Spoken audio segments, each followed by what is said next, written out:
Welcome to Wilson Center Now, a production of the Woodrow Wilson International Center for Scholars. I'm John Molesky. Today we're joined by Duncan Wood, director of the Mexico Institute, and we're going to be talking about after NAFTA. I cling to NAFTA because it rolls off the tongue so easily. The new terminology doesn't work for me. It would have been so much better if we could have called it NUFTA, as the Economist did. That would have been lovely, although I think that folks in Newfoundland would have been either pleased or upset with it. So the long and winding road to the negotiation and to the agreement, with the benefit of 2020 hindsight, what are the takeaways for you? What did you observe that is worth recounting? I think 3 points. The first one is that it was clear that Mexico came into this negotiation looking at it as an existential issue. Mm-hmm. And they decided that they would do everything they could to get a deal without sacrificing the national interest, obviously. But they knew they wanted to get to a deal, and they made themselves available to the United States. They were willing to compromise on certain issues. Second point, Canada adopted, in my opinion, a different strategy, which was they wanted to out-negotiate the United States, and they held on to the very last minute of an artificially imposed deadline, and managed to extract a little bit more out of the United States from that. But the third point, I think, is the most important one. It seems as though President Trump's approach of disrupting, of being willing to take on the establishment, all those people who for years and years have said, we can't even open up the conversation on NAFTA because NAFTA is a four-letter word in Washington and nobody wants to talk about it. He disrupted all of that. Mm-hmm. And whether you like the New Deal or you hate the New Deal, or like me, you feel like, it's better in some aspects, it's worse in others. The fact is, we managed to do two things. We got a New Deal in which we have modernized many aspects of the agreement. And it's no longer called NAFTA, which means that that four-letter word has now gone. So whether or not it remains a problem, it remains to be seen. And my suspicion is that North American trade will re-emerge at some point in the not-too-distant future. But we have actually moved the dial. And that's positive. Well, speaking of the Trump strategy, the bilateral negotiations that preceded the trilateral between Mexico and the U.S., did that really work as far as putting pressure on Canada? I think that more importantly, what it did was it allowed for progress to be made more rapidly. The Mexicans were willing to sit down and hash out a lot of the deals. Of course, a lot of the language that was included in that bilateral deal had been negotiated trilaterally up to that point. Mm-hmm. But it enabled you to resolve the issues with Mexico. Did that then put pressure on Canada? In theory, yes. But I think it also put pressure on the Trump administration because they were up against a deadline. I think that the deadline of getting it done before the end of September was very much a United States deadline, much more than it was a Canadian deadline. The Canadians were willing to hang on, and that's why their strategy of out-negotiating the United States paid off in the end for them. People have commented on the intangible aspects in restoring confidence because of stability and predictability. What about the actual tangible changes? What are most notable? So, I mean, there's the good news, which is to do with the modernization aspects that I mentioned earlier on, and that is incorporating new issues such as e-commerce, digital trade, for example, intellectual property. The language for that was taken largely out of the Trans-Pacific Partnership Agreement, which Mexico and Canada are already members of, and the United States stepped out of. Then you have new language that's been brought in on environment and labor protections, and that's actually now part of the agreement, whereas before they were side agreements, and that's enforceable. That's positive, I would say. On the not so positive, I would say that you've got the automobile sector, where you've put in place new rules on regional content and salary-based content, which are restrictive to say the least, and will raise the cost of automobiles for the North American consumer. The purpose of those was to try to redirect investment and jobs back to the United States. I'm not sure it's going to have that impact. I think that actually probably what we're going to see is that Mexico is going to benefit a great deal from the new rules. So Mexicans are quite happy about that. How so? How specifically will they benefit in this regard? So the first thing is that you've raised the regional content requirement from 62.5% for a North American vehicle to 75%. So that means that a lot more of the car now needs to be produced in the region of North America. Where's the cheapest place to produce that? In Mexico. The salary-based content is on, it says that between 40 and 45% of a vehicle has to come from factories where the average wage is $16 an hour or more. That's not Mexico, so that's either Canada or the United States. For many models of car that are already sold as North American vehicles, they already have 40% coming from US or Canadian factories. So it doesn't change that much.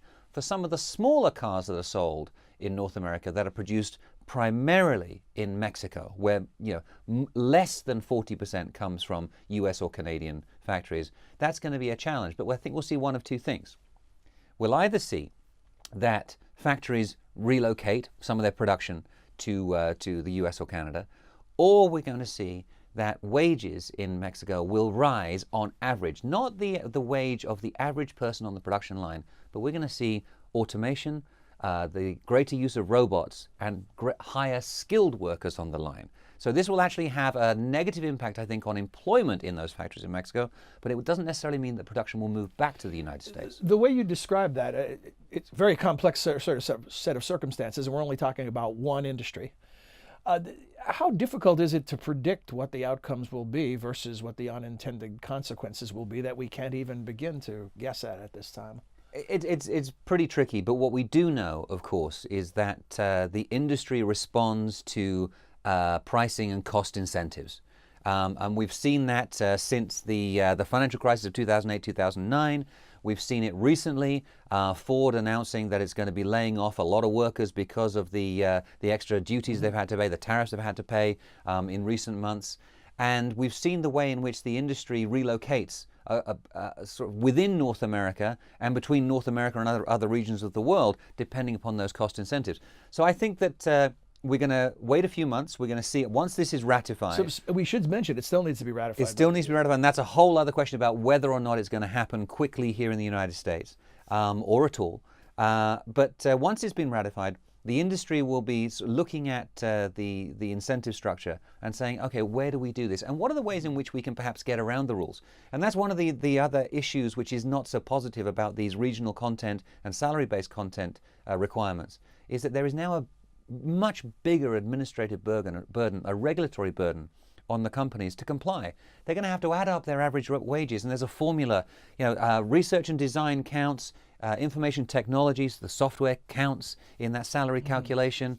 But are you now going to have to track everybody's salary in each part of the vehicle that comes out of the factory? If that's the case, who's going to have to go around and totting up all of those different numbers? Sounds like the U.S. tax code creating work for accountants. So is it too complicated to talk in terms of winners and losers, or? It is, but let's do it. Because first of all, let's just recognize it. President Trump has got a victory here because he promised that he would renegotiate NAFTA or get rid of it. He has renegotiated it. He's got something to present before the midterms. So that's a victory for Trump. In terms of other figures in North America, I would have to say that, in fact, the biggest winner is Andrés Manuel López Obrador, the president of Mexico. Why? He's about to come into office on the 1st of December. This negotiation, he wanted to be wrapped up. He didn't really want to be associated with it in any way. He was in full agreement that it should be Enrique Peña Nieto, the outgoing president of Mexico, who signs the agreement. And it looks like that will happen perhaps on the 30th of November in Buenos Aires. So he's got that done. He's going to reap all of the rewards of this, and I'll tell you how. There will be enormous benefits just because the issue is resolved. Investment will start to flow again to Mexico. Secondly, Mexico now has a renewed free trade agreement with the United States at the same time as the United States is engaging in trade conflict with other parts of the world, in particular with China, and this is the big one. As the United States-China trade war picks up, a lot of the investment that would have gone to China in order to export to the United States is not going to go there anymore, and it's going to go to places like Mexico, particularly in those areas where there aren't regional content or salary-based content requirements. So, I mean, one of the areas that I've been looking at is that, Andrés Manuel López Obrador, as president of Mexico, wants to boost Mexico's refining and petrochemical industry. Well, if you want to produce plastics in North America, there's one place where you could do that really easily now, and that would be Mexico. And, if you're not going to be importing those plastics maybe from China anymore, you can do it from Mexico. And that's a huge opportunity. And I think you could apply that across many sectors. Timing is everything, even in presidential politics for Mr. AMLO. So consumers, winners or losers? Overall, I would say that the consumers are You mentioned winners. auto prices may go up. I think they're winners overall in the sense that we maintain free trade amongst the North American partners, which should keep costs down. But in certain sectors, I think you're going to see them up. So, for example, the automobile sector, prices will go up. We have regional content requirements now for aluminum, steel, and glass, which means that costs will probably go up. And that's on top, of course, of the impact of the Section 232 tariffs that have already been applied in aluminum and steel. There's another issue out there, which is with reference to automobiles, which is that there is the prospect that the United States will apply Section 232 to the automobile sector, applying a 25% tariff for national security reasons. Mexico and Canada have secured an exemption on that application up to a maximum of 2.6 million vehicles a year entering the United States market. And Mexico currently exports around 1.8 million vehicles to the United States a year, Canada less than that. So they've got a lot of wiggle room built in there. So in some ways, the US consumer on the automobile side, although it's going to face slightly higher costs because of production costs, they're at least protected from those Section 232 tariffs from Mexico and Canada. Does the agreement have legs? Is this, I mean, people started to talk about the old agreement, even supporters of it, that it just was outdated. Does this one have staying power? So there's a beautiful thing that's built into this agreement, which at first glance doesn't look positive at all, but turns out there may be a silver lining. So there's something called a sunset clause, which we've talked about before on this show, I think. Yep. The U.S. proposal was that it would be a 5-year sunset clause, meaning that if any one of the three partners didn't like the agreement, then it just expired after 5 years. The classic opt-out. Exactly. Yep. The new sunset clause that made its way into the final text is a 16-year sunset clause. And so if after 16 years they don't like the agreement, then it just expires. But there's a 6-year review mechanism which comes into play. So after 6 years, the three parties come together, they review how the agreement has played out, and if one of them says we're not happy with this, then a process begins, a clock begins ticking down for 10 years, and if the three parties can't come to an agreement before then the treaty expires.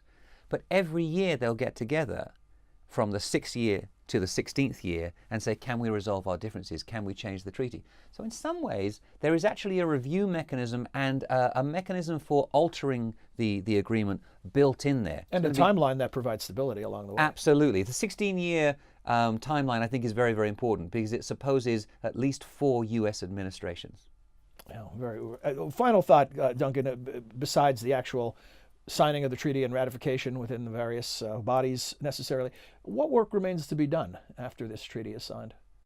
So what's going on right now is that a lot of the language that's being put in there is being analyzed, it's being cleaned up for legal and political purposes, as the text says. So the agreement was a draft, not the final document? Very much a draft, and there are a lot of inconsistencies in there that need to be resolved, and certain things which go against the trade law of any one of the three countries, and of course the WTO. So there's certain kind of harmonization, realignment that's taking place right now. But I think the most important work that's happening is to really try to sell this agreement. And that's not an easy thing, because the reception so far from the business community and from the labor community has been lukewarm, to say the least. It's not that people don't like it, they just don't like it that much. And this raises a real question, which is that if at some point we need to defend this agreement because the US Congress is having a tough time approving it, ratifying it, who's going to be its champion? Who's going to go up to Capitol Hill and say, we want you to vote for this? And that's an issue which I think we haven't got resolved yet, but there's a potential answer or way out for that. And that is that all it takes is for President Trump to say, I've negotiated a new deal, I'm therefore pulling out of the old deal. So you then present them with a choice. You either take the new deal or you have nothing. That will light a fire under a lot of people's feet. So Brexit or no Brexit. Yes, NAFTA gosh, an unfortunate comparison, but yes. Yeah, okay. Well, thank you very much. You've been all over this. Congratulations. I know it's been a sprint, or more of a marathon, actually. It's been a lot of fun, but yes, I need a rest now. Okay, Duncan, thank you. Thank you for joining us as well. And if you'd like to see more episodes of Wilson Center Now, visit us at wilsoncenter.org, and you can find an archive, and you can hear about upcoming episodes. And if you prefer podcasts, Wilson Center Now is now available to you as the audio-only version. Thanks for joining us.